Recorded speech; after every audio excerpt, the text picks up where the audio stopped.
When a woman finally speaks up, people call it drama.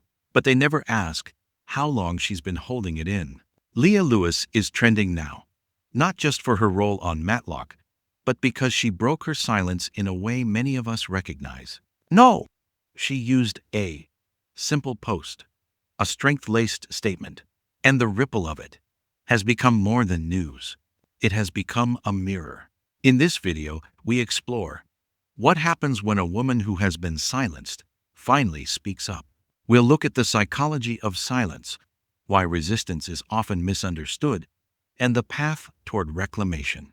So, if you've ever swallowed your anger so hard it ached, or whispered, "I'm fine," when you weren't, then please stay and watch this video. In October 2025, news broke that Leah Lewis had publicly addressed allegations against her Matlock co-star, which led to him being removed from the show. In her Instagram story, she posted, "Mom is here. We're moving forward in love and strength." But the social media moment is only the visible tip of the iceberg. Beneath it lies years of unspoken pain, muted boundaries, and the cost of being the strong one who doesn't demand space. For many women watching, that moment feels familiar, because silence had a price long before that post. From a young age, girls are often socialized to keep the peace, to smile, to soften, to adapt.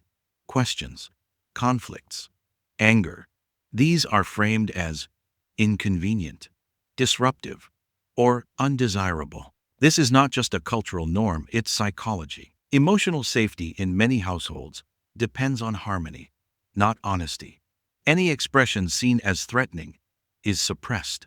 Over time, a mental rule forms. Speak up leads to conflict, which leads to danger. In trauma theory, one of the responses is fawn, besides fight, flight, freeze, where a person appeases others to avoid conflict, even at the cost of their own voice. The fawn response, coined by therapists exploring relational trauma, explains why many women strive to make things easier rather than risk being seen. Add to that the concept of emotional conditioning, which is repeated reinforcement that only compliant behavior is rewarded. Growing up, you might have been praised for being quiet, mature, helpful, but never asked how you were doing. Meet a composite, Maggie. Her life unmasks the burden many carry. At 6, Maggie asked her mother why she looked sad. She was told to stop making things worse. At 10, she smiled through school bullying. In adolescence, she comforted her mom's tears. By adulthood, she was the unwavering shoulder, the one who never demanded help.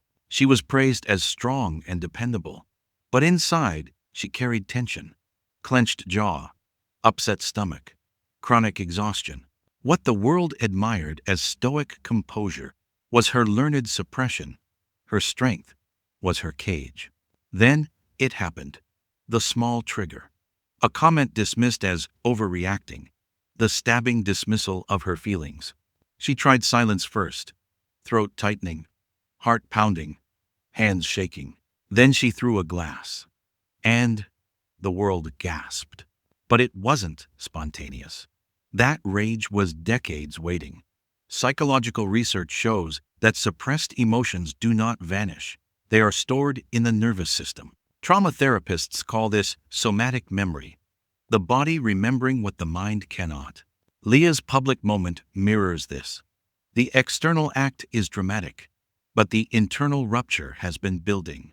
Her voice breaking through the wall of silence is not defiance, it's survival, realizing it's time. If you ask, why didn't she speak earlier? Well, the answer lies in learned helplessness. Discovered by psychologist Martin Seligman, this concept describes how repeated exposure to uncontrollable events leads a person to believe no action will change things. In households where speaking up was punished, dismissed, or ignored, young women learn it's safer to stay small than to risk making things worse. Furthermore, gaslighting can reinforce the belief that your feelings are invalid or mistaken. Over time, your internal voice erodes. If I said it, it was wrong. If I felt it, I'm too sensitive. So, silence feels safer. It's stability. It's survival. But then, something shifts. A fracture. A fault line. A small no. A whispered boundary. That is the reclamation phase. A power when you begin to test your edges. You practice naming hurt. You practice saying, "This is not okay with me." You might cry. Your voice may shake. That's okay. It's use reclaiming its strength. Psychologists refer to this as reparation of self, restoring to yourself what was suppressed: voice, boundaries, emotional integrity. The first few times, it hurts. It may feel radical, but it grows easier. Believe me, it does. Now, let's reframe rage. Rage is not always aggression. Rage can be a signal, a boundary detector. In relational trauma theory, when boundaries were crossed again and again, the emotional system eventually rebels. Rage announces, "I was hurt. I demand safety."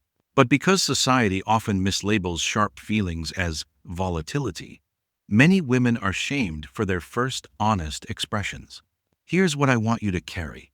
Your rage is not proof you're broken. It is proof you were never allowed to feel heard.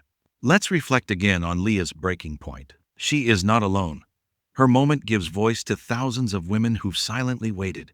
Her public act forces people to ask, what was she holding in? From that moment we learn, when women speak, they are seen. Their anger becomes language for wounds unheard. The world might say it's too much, but in truth, it's precisely what the world never let her say. Before we close, here are steps you can take today. Number 1. Name your emotion. Anger, sadness, fear, whatever it is. Speak it out loud. Number 2. Journaling to your younger self. Honestly, this helps a lot. Ask yourself, what did you need when you were small? Thirdly, test a boundary. Even something simple like, I need 5 minutes alone. Yes. Push that boundary. Number 4. Use safe expression. Speak in a trusted space, therapy, or creative outlet. Let it out. It helps. And 5. Listen to your body. Where's tension? That is an unspoken voice asking to be heard. Healing is possible, but healing is gradual. And each voice reclaimed, each boundary drawn, reclaims your interior home. Leah Lewis broke silence, but what she cracked loose is a story many women live. Your anger is not malfunction. Your silence wasn't virtue. Your voice is your home. If Leah Lewis's story and what it could mean to you stirred something in you, write the one thing you've never said in the comments below or in a journal. Let it be heard. Let your voice remind the world that you exist for who you are, not for what you do, because your truth matters. It really does. Thanks for watching, and do us a favor. Like and subscribe. We are in this together.